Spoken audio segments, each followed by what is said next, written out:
लोकसभा निवडणुकांसाठी उद्धव ठाकरेंनी रणनीती आखली आहे। पक्षाला बळकटी देण्यासाठी फेब्रुवारीत महिनाभर उद्धव ठाकरे महाराष्ट्र पिंजून काढणार आहेत। कोकण दौऱ्यानंतर आता उद्धव ठाकरेंचा राज्यभर दौरे असणार आहेत। प्रत्येक विधानसभा मतदारसंघात किमान एक सभा घेण्याचे नियोजन उद्धव ठाकरे यांनी केले आहे। धुळे जिल्ह्यात अजित पवार यांचे भावी मुख्यमंत्री अशा आशयाचे बॅनर लागले। उपमुख्यमंत्री अजित पवारांच्या दौऱ्यानिमित्तानं लावण्यात आलेले हे बॅनर चर्चेचा विषय ठरत आहेत। वाचाळवीर खूप आहेत, त्यांना चांगलं काम दिसत नाही असं म्हणत उपमुख्यमंत्री अजित पवार यांनी खासदार संजय राऊत यांच्यावर नाव न घेता टीका केली आहे। लोकांचे प्रश्न सोडवण्यासाठी सरकारमध्ये सामील झाल्याचं यावेळी अजित पवार म्हणाले। अमळनेरच्या पाडळसरे धरणाच्या पाहणी कार्यक्रमादरम्यान ते बोलत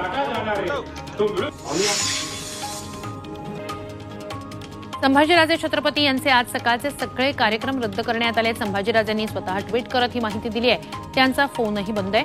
नियोजित दौरा तसंच अमृत नोनी आर्थो प्लस ये एक प्रूवन फॉर्मूला है। इसमें मौजूद नोनी फल के गुण और आयुर्वेदिक जड़ी बूटियां शरीर को जरूरी पोषक तत्व देने के साथ साथ हड्डियों और जोड़ों के घिसने, उनमें होने वाले सूजन और दर्द को रोकने में मदद करता है। दर्द मुक्त जीवन के लिए अमृत नोनी आर्थो प्लस। विकास कामं उद्घाटनाचा कार्यक्रम अचानक रद्द करण्यात आल्यानं नव्या चर्चांना उधाण आले।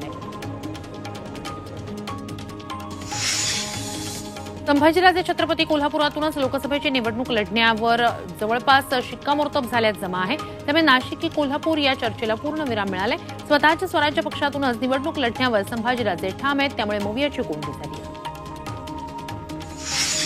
विदर्भात मवियाच्या जागा वाटपाचा फॉर्म्युला ठरलाय अशी माहिती सूत्रांकडून मिळाली। विदर्भातील 10 पैकी 6 जागांवर काँग्रेस लढण्याची शक्यता आहे। ठाकरे गटाला 2 तर राष्ट्रवादीला 1 जागा मिळू शकते। प्रकाश आंबेडकर मवियात आल्यास 1 जागा वंचित बहुजन आघाडीला सोडली जाईल।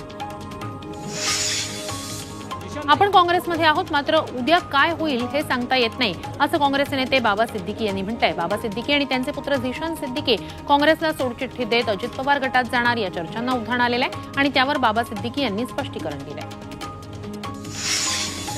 मवियाच्या बैठकीत पहिल्यांदा सहभागी झालेल्या प्रकाश आंबेडकर यांनी बैठकीनंतर लगेचच बॉम्ब टाकला।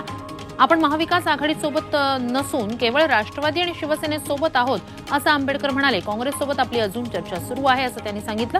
तर मवियाची इंडिया आघाडी होऊ देणार नाही असं सांगायलाही ते विसरले नाही।